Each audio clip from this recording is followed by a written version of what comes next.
Hello बच्चों, कैसे हो आप लोग? अच्छे होंगे बेटा। पिछले वीडियो में मैं आपको पढ़ा रही थी चैप्टर महादेवी वर्मा का गीत। ठीक है बेटा। तो आज मैं आपके लिए लेकर के आई हूँ महादेवी वर्मा का दूसरा गीत। तो देख लेते हैं बेटा। ठीक है, आज हम पढ़ेंगे महादेवी वर्मा का दूसरा गीत।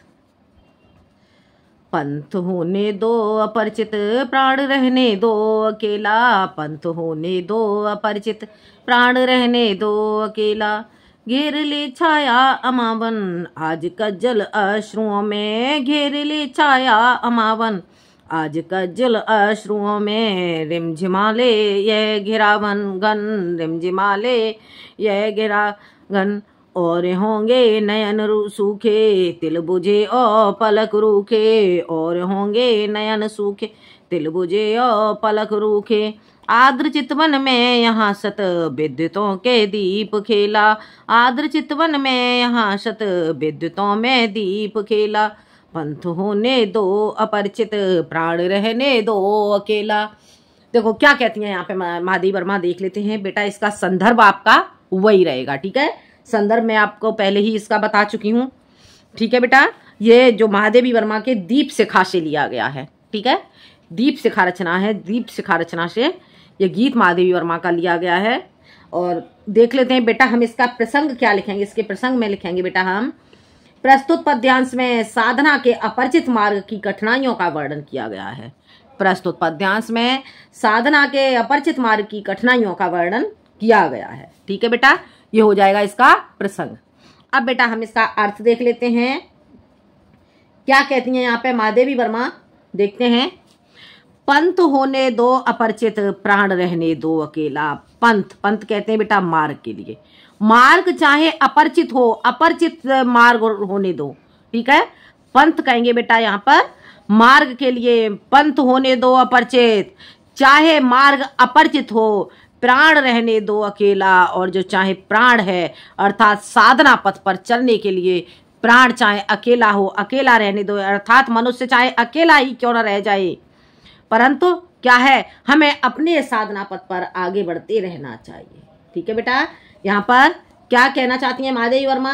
महादेवी वर्मा कहती हैं कि भले ही साधना पथ अनजान हो और उस मार्ग पर तुम्हारा साथ देने वाला कोई भी ना हो, तब भी तुम्हें घबराना नहीं चाहिए, तुम्हारी स्थिति डगमगानी नहीं चाहिए। ठीक है बेटा, इस तरह से महादेवी वर्मा कहती हैं। और आगे महादेवी वर्मा क्या कहती हैं, घेर ले छाया अमावन, चाहे मेरी ही छाया मुझे अमावस्या बन करके घेर ले। चाहे मेरी ही छाया मुझे अमावस्या बनकर घेर ले। आज कज्जल अश्रुओं में रिमझिमाले यह घिरा घन। आज चाहे कज्जल अश्रुओं में, मेरे काजल से युक्त जो नेत्र हैं, वो काजल जो मेरे नेत्रों का जो काजल है वो घिरा घन, घने बादलों के समान घिर करके अश्रुओं में रिमझिम वर्षा करने लगे। ठीक है बेटा, क्या कह रही हैं कि जो वो कह रही हैं कि मेरी काजल लगी जो नेत्र हैं, मेरे काजल लगे, मेरे काजल लगी आंख भले ही चाहे बादल के समान अश्रुओं की वर्षा करने लगे। ठीक है बेटा, और होंगे नयन सूखे, तिल बुझे और पलक रूखे। और वो कहती हैं वे और ही नेत्र होंगे जो कैसे होंगे, और होंगे नयन सूखे, और ही नेत्र होंगे जो सूखे होंगे, तिल बुझे और पलक रूखे होंगे। तिल बुझे हुए होंगे और उनके पलक रूखे होंगे। तिल बेटा किसे कहते हैं, तिल कहते हैं बेटा जो हमारे नेत्रों में जो काला काला होता है उसे हम कहते हैं तिल। ठीक है, तो तिल बुझे, चाहे तिल बुझे होंगे और पलक रूखे हों। आर्द्र चितवन में यहाँ शत विद्युतों में दीप खेला। आर्द्र चितवन क्या कह रही है यहाँ पे, आर्द्र चितवन में यहाँ। ठीक है बेटा, आर्द्र चितवन में यहाँ शत विद्युतों में दीप खेला। आर्द्र चितवन, आर्द्र चितवन का अर्थ हो गया, आर्द्र का अर्थ हो गया बेटा गीला, गीला। ठीक है, अर्थात मेरी आंखों में आंसू रहेंगे ही, क्योंकि मेरा जीवन दीपों में, दीपों में क्या है, दीपों में सैकड़ों विद्युतों में खेलना सीख रहा है। ठीक है, मेरा जो जीवन है वो शत सैकड़ों विद्युतों में दीपक के समान खेलना सीख रहा है। आद्र चितवन में यहाँ, अर्थात गीला, आद्र का अर्थ हो गया गीला, गीला होगा चितवन मेरे नेत्रों में। मेरे नेत्रों में तो मेरे नेत्र तो गीले ही रहेंगे और इनमें अश्रु ही रहेंगे, क्योंकि जो मेरा जीवन है वो शत विद्युतों, सैकड़ों विद्युतों में दीपक के समान खिलना सीख रहा है। हो गया बेटा क्लियर, समझ आ गया? एक बार फिर से देख लो। पंथ होने दो अपरिचित, प्राण रहने दो अकेला।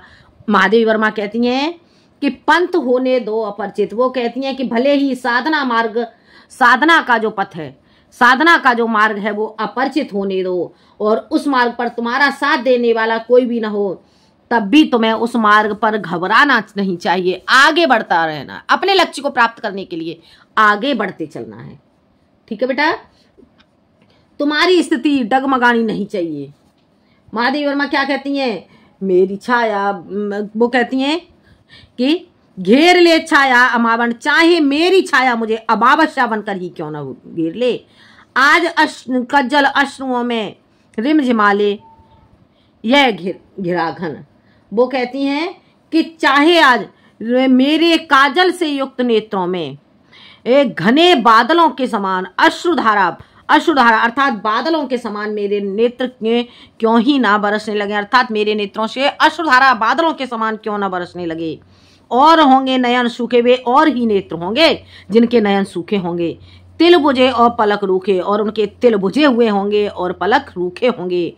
आद्र चितवन में यहाँ, परंतु मेरे आद्र चितवन अर्थात मेरे नेत्र तो यहाँ पर गीले रहने वाले हैं, मेरे नेत्रों में तो सदैव अश्रु रहने वाली है। यहाँ शत विद्युतों में दीप खिला, और यहाँ सैकड़ों विद्युतों में दीपक के समान खिल रहे हैं।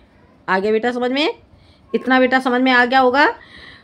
दीपक का खिलना, दीपक यहाँ शत विद्युतों, सैकड़ों विद्युतों के समान जो दीपक, मेरे जीवन तो, मेरा जो जीवन है वो सैकड़ों विद्युतों के समान में दीपकों के समान खिल रहा है। हो गया क्लियर बेटा? ये समझ में बेटा आ गया होगा आपको। ठीक है बेटा, और इसमें बेटा आप काव्यगत सौंदर्य क्या लिखोगे? इसमें शुद्ध खड़ी बोली का प्रयोग हुआ है, रस इसमें करुण रस हो जाएगा। ठीक है, करुण रस का प्रयोग हुआ है, छंद मुक्तक छंद हो जाएगा, अलंकार अनुप्रास और अतिशयोक्ति अलंकार का प्रयोग हुआ है। ठीक है बेटा, और यहाँ पर गुण प्रसाद हो जाएगा। ये बेटा आपको समझ में आ गया होगा। आगे बढ़ते हैं, देखो आगे देख लेते हैं। अन्य होंगे चरणहारे और हैं जो लौटते, अन्य होंगे चरणहारे और हैं जो लौटते, दे सूल की संकल्प सारे और हैं जो लौटते, दे सूल की संकल्प सारे, दुख वृत्ति निर्माण उन्मद, यह अमरता नापते पद, बांध देंगे अंक संस्कृति, सीतिमिर में स्वर्ण वेला, पंथ होने दो अपरिचित, प्राण रहने दो अकेला। क्या कह रही हैं? अन्य होंगे चरणहारे, वे अन्य ही चरण होंगे जो हार कर अपने लक्ष्य को छोड़कर अपने साधना पथ से वापस लौट आएंगे।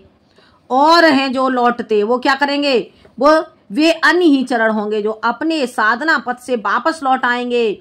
बेसूल की संकल्प सारे, बेसूल की संकल्प, और वे त्रिशूल के समान संकल्प को देख करके वो वापस ही लौट आएंगे, आगे नहीं बढ़ेंगे। वो अपने अपने साधना पथ पर वो आगे नहीं बढ़ेंगे। ठीक है, क्या कह रही हैं यहाँ पर महादेवी वर्मा? कि वे अन्य ही कोई चरण होंगे, वे अन्य चरण होंगे जो पराजय मान करके, और क्या सूल कहेंगे बेटा कांटों के लिए, कांटों को देख करके वो वापस लौट आएंगे, और वो संकल्प सारे, और वो अपने सभी संकल्पों को, संपूर्ण संकल्पों को समर्पित करके, निराश होकर के, और वो वापस लौट आएंगे। परंतु जो मैं हूँ, महादेवी वर्मा कहती हैं, दुख वृत्ति निर्माण उन्मद, परंतु जो मेरा जीवन है, मेरा जीवन कैसा है? दुख वृत्ति, दुख के व्रत को धारण करने वाला है, अर्थात दुखों को सहन करने वाला है। मैंने तो अपना संपूर्ण जीवन दुखों के लिए समर्पित कर दिया है। और निर्माण उन्मत्त, उन्मत्त का अर्थ क्या हो जाएगा बेटा इसमें? निर्माण उन्मत्त, निर्माण कैसा होगा? कैसा? आनंद से, उन्मत्त कहेंगे मस्त, मस्त निर्माण करने वाला है, उन्मत्त मस्ती में निर्माण करने वाला है। यह अमरता नापते पद, और जो मेरे पद हैं वो अमरता को नापने वाले हैं।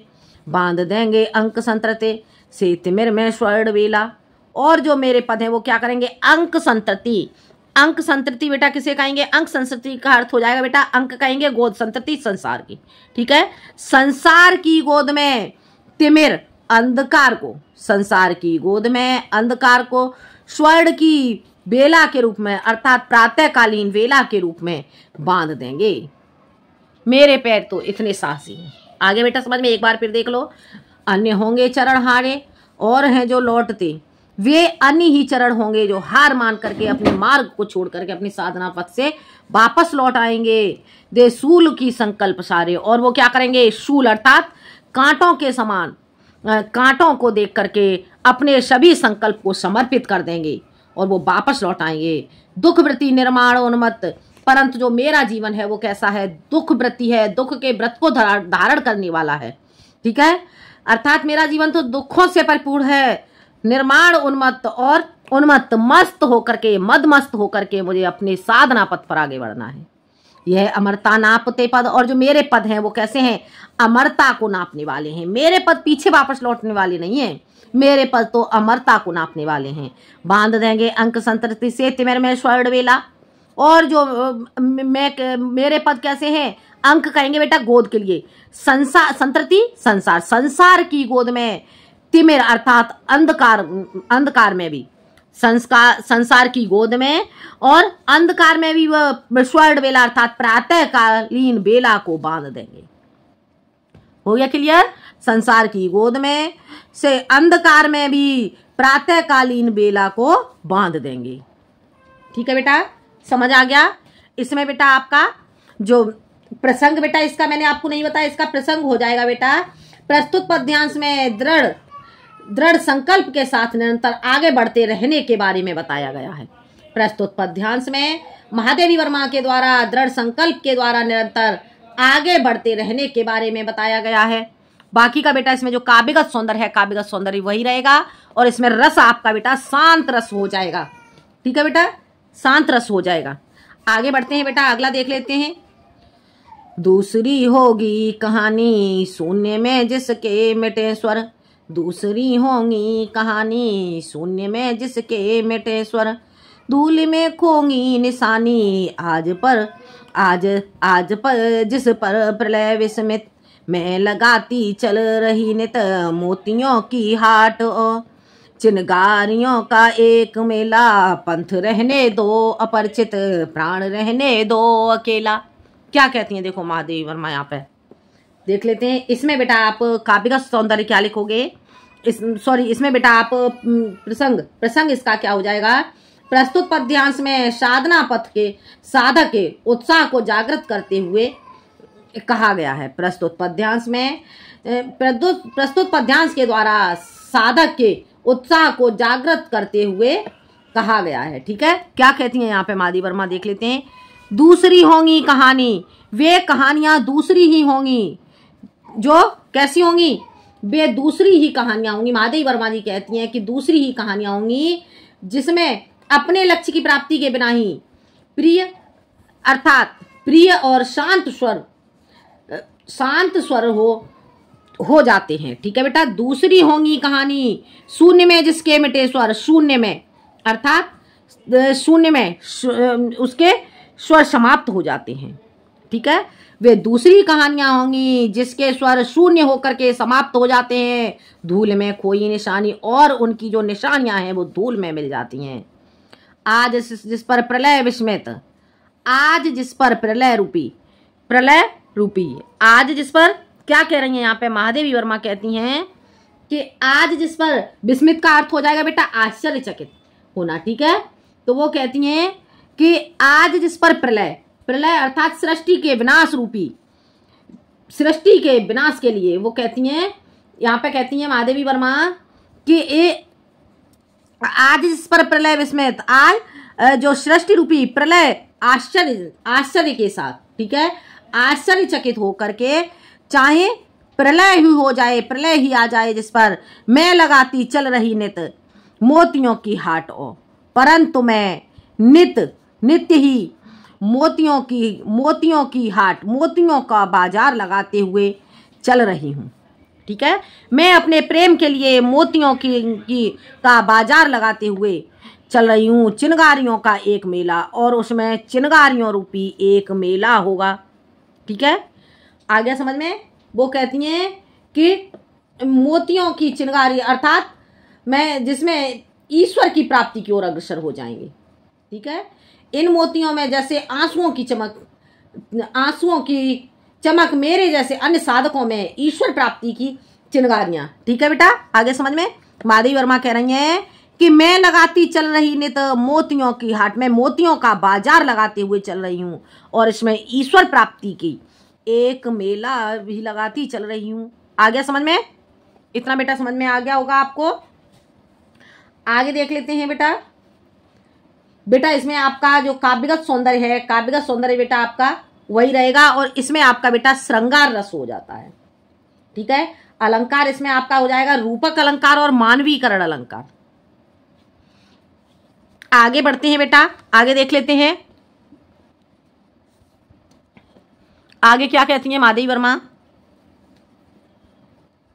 हास का मददूत भेजो रोस की भ्रूभंगिमा, हास का मददूत भेजो रोस की भ्रूभंगिमा, पतझार को चाहे सहेजो ले मिलेगा और अचंचल, ले मिलेगा और अंचल, वेदना जल स्वप्न, वेदना जल स्वप्न शतदल, जान लो वह मिलन एकाकी विरह में है दुकेला, जान लो वह मिलन एकाकी विरह में है दुकेला, पंथ होने दो अपरिचित प्राण रहने दो अकेला।